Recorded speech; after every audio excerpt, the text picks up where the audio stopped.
तस्वीरें बांग्लादेश की हैं, जहां हिंदू समुदाय का गुस्सा फूट पड़ा है और वो बांग्लादेश सरकार के खिलाफ सड़कों पर उतर आया है। और इसकी वजह है बांग्लादेश में इस्कॉन के प्रमुख चिन्मय कृष्ण दास की गिरफ्तारी, जिनकी रिहाई के लिए हिंदू समुदाय के लोग प्रदर्शन कर रहे हैं। इस पूरे मामले पर भारत सरकार ने भी चिंता व्यक्त की है, साथ ही जल्द से जल्द उनकी रिहाई की भी मांग की है। आज इस वीडियो में आपको बताने जा रहे हैं कि आखिर कौन है चिन्मय कृष्ण दास, उन्हें गिरफ्तार क्यों किया गया है, इस मामले पर भारत सरकार ने क्या कहा है और उस पर बांग्लादेश सरकार ने क्या तर्क दिया है।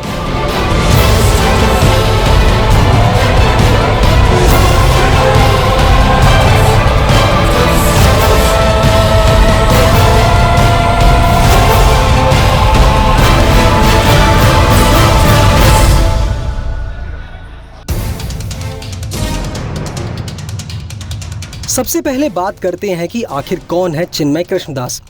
मीडिया रिपोर्ट्स की माने तो हाल ही में बांग्लादेश सनातन जागरण मंच और बांग्लादेश सम्मिलित शंख लघु जोत का विलय हुआ था। दोनों ने मिलकर बांग्लादेश सम्मिलित सनातन जागरण जोत नाम का संगठन बनाया और 38 साल के चिन्मय कृष्ण दास को इस संगठन का प्रवक्ता बनाया गया। वे इस्कॉन चटगांव के पुंडरीक धाम के अध्यक्ष भी हैं। मीडिया रिपोर्ट्स की माने तो 5 अगस्त यानी शेख हसीना की सरकार गिरने के बाद चिन्मय कृष्ण दास चर्चा में आए थे। चिन्मय दास अगस्त से बांग्लादेश में हिंदुओं के अधिकार और उन पर हो रहे अत्याचार के खिलाफ रैलियां कर रहे हैं। उन्होंने हाल ही में हिंदुओं पर कथित हमलों के खिलाफ 2 से 3 बड़ी रैलियां भी की थीं, जिसमें हजारों की संख्या में लोग इकट्ठा हुए थे। चिन्मय दास बांग्लादेश में चटगांव के रहने वाले हैं। वो एक आश्रम भी चलाते हैं और हिंदू बच्चों की शिक्षा और अन्य सामाजिक सेवा के काम से भी जुड़े हैं।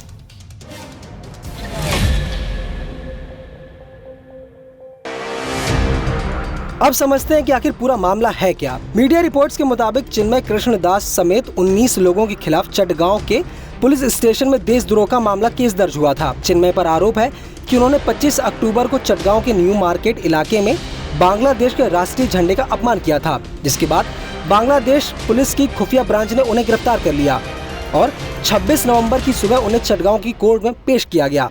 इस पूरी घटना को लेकर हिंदू बौद्ध क्रिश्चियन एकता परिषद के नेता राणा दास गुप्ता का दावा है कि चिन्मय कृष्ण दास के ऊपर झूठा केस बनाया गया। वो बताते हैं जिसे बांग्लादेश का झंडा बताया जा रहा है वह बांग्लादेश का था ही नहीं, क्योंकि इस झंडे पर 4 तिरंगे बने हुए थे, जिसके ऊपर उन्होंने ध्वज फहराया था। बांग्लादेश सरकार किसी न किसी तरीके से अल्पसंख्यकों की आवाज को दबाने के लिए झूठे केस बना रही है। वहीं बांग्लादेश की अंतरिम सरकार के सलाहकार आसिफ मोहम्मद साजिब भुइयां का कहना है कि अगर चिन्मय दास देशद्रोह जैसी घटना में शामिल हैं तो उन्हें कोई रियायत नहीं दी जाएगी। वहीं इस पूरी घटना के बाद हिंदू समुदाय सड़कों पर उतर आया है और चिन्मय कृष्ण दास के समर्थन में जोरदार प्रदर्शन शुरू कर दिया है। इस बीच आरोप है कि घटना के बाद बांग्लादेश में हिंदू मंदिरों में तोड़फोड़ की घटनाएं तेज हो गई हैं, जिसे मुस्लिम समुदाय अंजाम दे रहा है।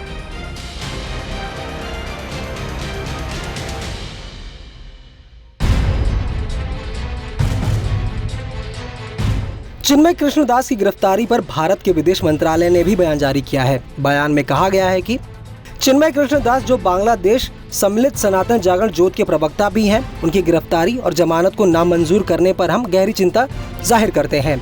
हिंदुओं के घरों दुकानों में तोड़फोड़ की गई, लूटपाट की गई, उन्हें आग के हवाले किया गया, साथ ही मंदिरों को भी तोड़ा गया। फिर भी इन घटनाओं के आरोपी खुलेआम घूम रहे हैं। वहीं दूसरी तरफ शांतिपूर्ण तरीके से जायज मांगे करने वाले धार्मिक नेताओं के खिलाफ आरोप लगाए जा रहे हैं और उन्हें गिरफ्तार करके जेल भेजा जा रहा है। भारतीय विदेश मंत्रालय का कहना है कि बांग्लादेश में चरमपंथी तत्वों के हिंदुओं पर हुए कई हमलों के बाद ये घटना सामने आई है। हम इसकी कड़ी निंदा करते हैं।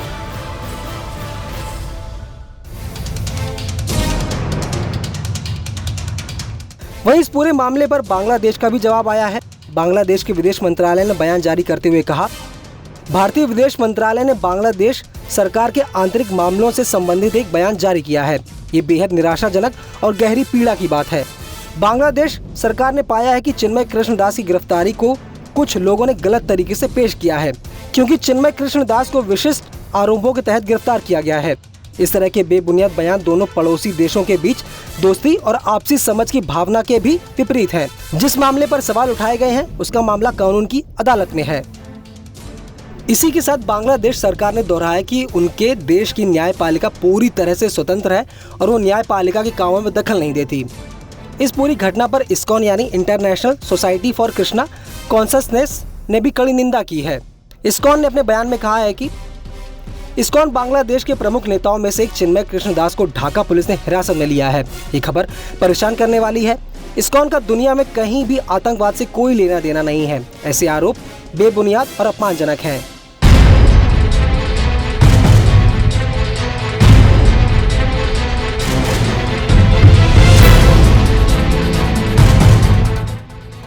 वहीं इस्कॉन ने भारत सरकार से तत्काल कदम उठाने और बांग्लादेश सरकार से बात करने की अपील की है। साथ ही इस्कॉन ने चिन्मय कृष्णदास को तुरंत रिहा करने की मांग की है। बता दें कि बांग्लादेश के 8 शहरों में इस्कॉन के 50 से ज्यादा मंदिर और केंद्र हैं, जहां हर साल लाखों श्रद्धालु पहुंचते हैं। फिलहाल इस खबर पर आपकी क्या राय है, हमें कमेंट करके जरूर बताएं और ऐसी ही खबरों के लिए बने रहिए न्यूज़ 18 इंडिया ओरिजिनल्स के साथ।